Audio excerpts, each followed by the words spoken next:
Is there a new player on the market the Chiefs could go after? Let's talk about it here on the Chiefs Report by Chat Sports. I'm your host, Jace Andrews, and Courtland Sutton. Well, people are starting to speculate that there's a potential he could be a trade candidate for the Denver Broncos, and we all know the Chiefs wide receiver situation is a little brutal, so we're going to have to figure out maybe they could trade for the wide receiver from Denver. Tom Pelissero had the tweet yesterday talking about Sutton, who did not report Monday for voluntary workouts. He is seeking a new contract. That's the big word there. He's going on his 10th starting QB, by the way, in Denver, which is just wild. He's got $2 million guaranteed left on his deal. Last year had a really great year, 10 touchdowns. So I think he would be a pretty good addition, but obviously this kind of sets the motion that he is willing to go other places to get that contract extension, go somewhere else, be traded, because he's kind of done with what they're doing in Denver. Again, it's just voluntary, not required, but still, it's the first sign that things aren't exactly the most pleasant there. Would you want the Kansas City Chiefs to trade for Courtland Sutton is the first question we ask you on this Wednesday. Type Y for yes if you would like to trade for him. Type in for no if you're saying I'm good. Do not want that. Get down in the comment section and let me know, would you like the Chiefs to trade for Courtland Sutton? This wide receiver depth chart is good, not great. The problem is, Rashee Rice, do we know what's happening with him? Not really. Hollywood Brown is great. Kadarius Toney has the potential, but I just don't trust him. Sky Moore, again, same as Toney, has the potential, just don't trust him. And so when you think about this logistically, Rice may be out for a while. Like, I'm just being straight up honest with you. The situation that he is in with all the legal stuff he's going through right now, it's just not looking good for his availability going forward into the 2024 season. That being said, Hollywood Brown becomes your wide receiver 1, and then do you really trust Kadarius Toney as your wide receiver 2? He was that last year at the back half of the season, and I didn't really like that. Obviously, they had MVS in the playoffs, who honestly played pretty hot, but now you're looking at this wide receiver room, and it becomes a lot more stressful without Rashee in the situation. Now, obviously, drafting a wide receiver is something that I have to feel Brett Veach is on top of, because we know Kansas City has had a history of being told, you need a wide receiver, and then they just don't draft one. But this time, it just makes sense. You've got pick number 32 and pick number 64. Your number one need is wide receiver. I think Wanya Morris can be sufficeful there at left tackle. If you do want a left tackle, that's also good. You can get a pretty decent one at 64. I mean, there's Blake Fisher that will probably be there that I know the Chiefs pretty like. Kingsley Suamataia, maybe he falls to a little bit later in the second round. You trade up for him. There's ways to get around that. And so I feel as though they have to get the wide receiver one. However, I don't think that solves the problem. I think you still may need somebody else. And Courtland Sutton is a perfect fit for this. He's a veteran guy, played in the league, played in the AFC West. And so here is what I have conjured up in the lab with my trade idea. The Chiefs would trade for Courtland Sutton, and the Broncos would receive the Chiefs' 4th-round pick at number 131. And my idea behind this is you have Courtland Sutton at least for this year. You would then have to extend him. We'll talk about what that would entail later. But you're trading basically a 4th-round pick for Courtland Sutton. So your 4th-round pick is Courtland Sutton, who has had these stats over his career. 4,000-plus yards, 24 touchdowns, and a guy who has been solid throughout his entire career, and in fact had one of his better years of his career this past season when he had 10 touchdowns. Courtland has still got it, and he's playing the AFC West, and the Chiefs have seen him really burn Kansas City at times. We've also seen them be shut down by Kansas City at times. Now, the one problem here, Sutton does have just that 1 year left on his deal. He will likely require an extension as well as the trade. So you're not just giving up the 4th-round pick. Obviously, that's the initial phase. But then you're probably going to have to extend him if you want to keep him long-term or even just throughout the next 2 seasons. And I think Courtland Sutton in some ways will require that. And so you have to look at your cap space going forward. Right now, you still have $20 million for 2024. So a lot of money to kind of save up here. About $8 million of it will probably be used on the draft class with the Kansas City Chiefs. So let's kind of round that down to like $12 million. You can obviously sign Courtland Sutton with that money. There's also other people you might sign. J.K. Dobbins, and those contracts aren't going to be that thick. But in 2025, you only have $40 million. I say only because I know it seems like a lot. I know you're thinking $40 million, Jace. That's actually pretty good. Like, we have people under contract. Yeah, but there's just some free agents you have to worry about. I mean, Derek Nottie signed the 1-year deal. He's going to be a free agent. Tershawn Morton signed a 1-year deal. He's going to be a free agent. And I'm not saying these guys are going to be outlandishly expensive. But you need to take that into effect, especially when there is a lot of incentive bonuses on this Kansas City Chiefs squad in 2024. And any incentive bonus that is earned this year will be applied to the 2025 cap space hit. Now, could cap space go up next year? Of course. That's why people are continuously okay with signing bigger deals long term, because over time, that cap space is just going to rise and rise and rise, especially with the popularity of the NFL.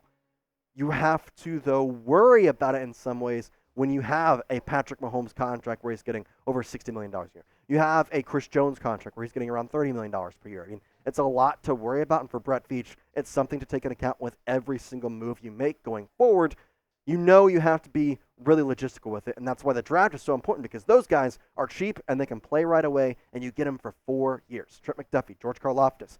I hate to say it, Rashee Rice was supposed to be one of those guys, but you have to go out there and be really logistical with every single move you make. Just like I have to be logistical with my prize picks, because, man, I've been on a little bit of a hot streak, not going to lie. Doing pretty well here lately. Obviously, the NBA play-in game started yesterday. They got some more going on tonight. You can get a $100 deposit match by going to prizepicks.com/CLNS and then using code CLNS. Now, obviously, I know we're the Chiefs report and want football. However, the NBA is still very exciting.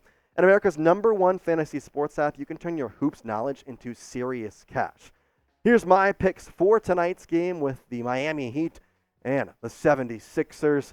I've got more than half a steal for Haywood Highsmith. Pretty simple. He's hit that line the past 3 nights. Jimmy Butler going the more on his points. I mean, you got to be honest. Jimmy Butler in the playoffs just makes sense. Also going to go Tyler Hero on his points because he played well in the Eastern Conference Finals last year against the Boston Celtics. I think he'll do well here against the Sixers.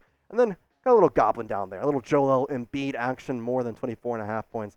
That's a should be a pretty easy one for Joel Embiid to hit. So you can go put these picks in. You can go put many more. Lots of games happening tonight. The Bulls got going on. So you can go check it out at prizepicks.com/CLNS and using code CLNS, you're going to get that $100 deposit match. Plus, PrizePicks offers injury insurance so that your entry stays in play even if one of your players gets injured. So for these basketball games, if you have a player who exits the game in the first half and does not return in the second, that player projection won't count against you, and the rest of your entry will stay alive.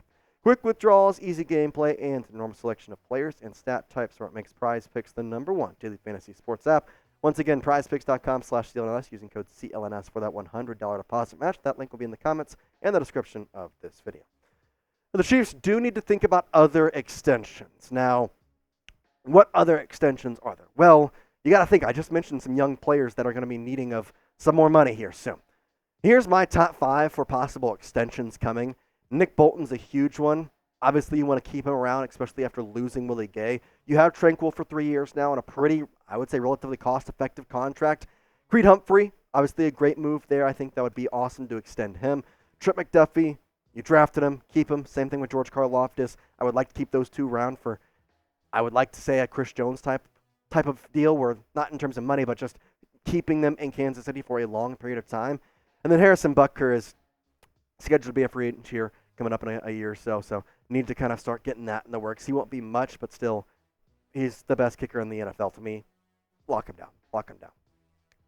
With Courtland Sutton, the extension is there. There's also a bigger problem in my mind. It's an interdivision trade. And those don't happen too often. I mean, those are very, very seldom right now in the NFL. Now, you see signings from interdivision. I mean, talk about Drew Tranquil with the Chargers. Go Saquon Barkley. He was with the Giants, went to the Eagles. I mean, there's a lot of ways you can sign that, but you don't see trades happen between people who play each other twice a year. Also, the problem is you're the Chiefs. And I hate to say it, but it's true. People don't want to help you out. People don't want to make trades with you. I mean, think about it. I mean, if you play fantasy football and a league champion goes out there and offers you a trade, are you going to want to help them out?